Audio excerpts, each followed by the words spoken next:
Hi guys, this video is about how to apply for dual citizenship.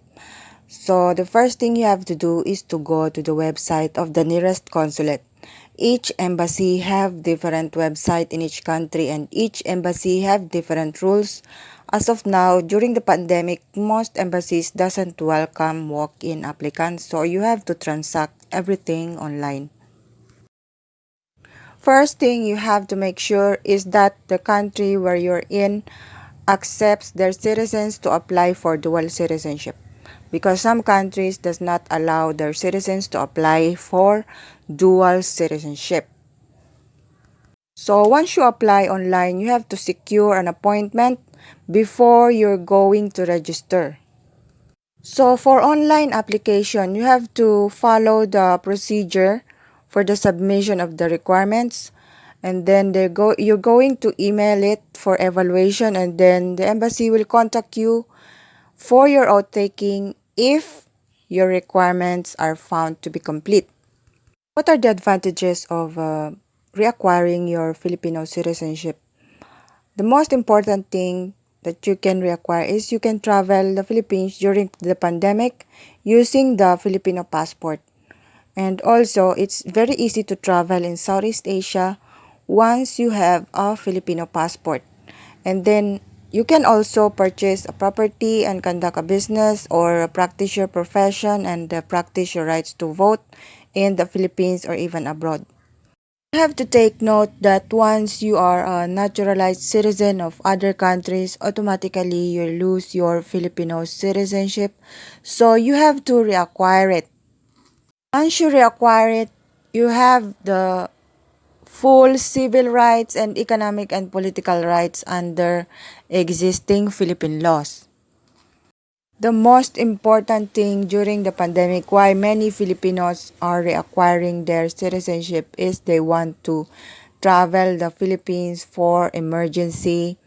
And then not only that, you will have the right to own real properties in the Philippines, and you will have the right to engage in a business and commerce as a Filipino, and then you will have the right to practice your profession provided that a license or permit to engage in such practice is obtained from professional procedure. So what is the implication of this? Once you have a Filipino passport, it doesn't require you to be a resident of the Philippines. But you can use this passport, especially now it's lockdown, it's pandemic. I mean, it's not lockdown. And they don't allow non-Filipino passport holders to travel the Philippines unless you are a long-term visa holder, existing visa holder, you're a diplomat or an airline crew. I mean, they don't care if you speak fluent Tagalog or Filipino. They don't care if you grew up here. If you're a foreign passport holder, they're not going to let you in. So you have to reacquire your citizenship if you want to travel the Philippines. So guys, you have to click this one. It's the petition form. So you have to fill it up and complete it, and then you submit it including the requirements. So these are the requirements for applying. Email or scanned copy of the complete documents, and then you have to submit it via email. Each embassy have a different email address. So as I have said, you have to go to the website of the consulate nearest you, and you have to comply how many copies you have to submit, and the requirements are not very easy to secure, especially if you are a naturalized citizen and you lost some of the documents. So you have to reacquire it, you have to submit it, and then if you are if you have children who you did not report in the embassy that they were born, so you have to report their birth, and you have to comply the requirements there for reporting of the birth. And then you have to bring the original copy once they texted you. So this PSA Birth Certificate, what is this thing?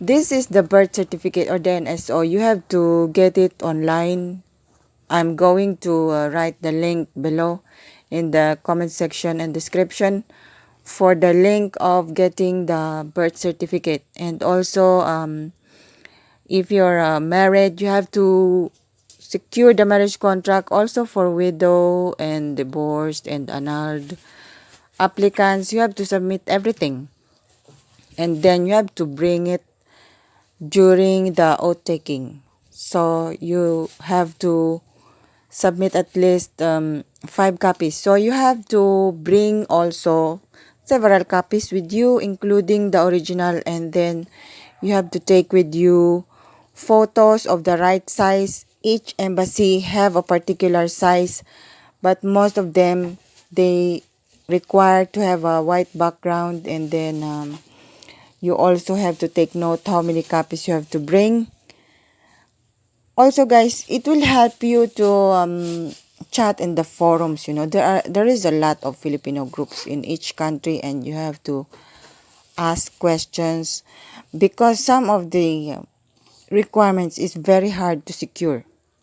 The other advantage is you don't have to be a resident in the Philippines if you reacquire Philippine citizenship. You don't have to stay here for 6 months or a particular time like 3 months. In other countries, you have to go back every 6 months if you are a passport holder of a particular country. For dependent child below 18 years old, only if the child was born after the principal applicant became naturalized as a foreign citizen, or if the child also became naturalized as a foreign citizen. Otherwise, no need to include the child in the petition. So you have to submit 4 copies of ID photos with white background and then birth certificate. If you did not report his or her birth, then you have to click the report of birth and you have to register there and submit the requirements.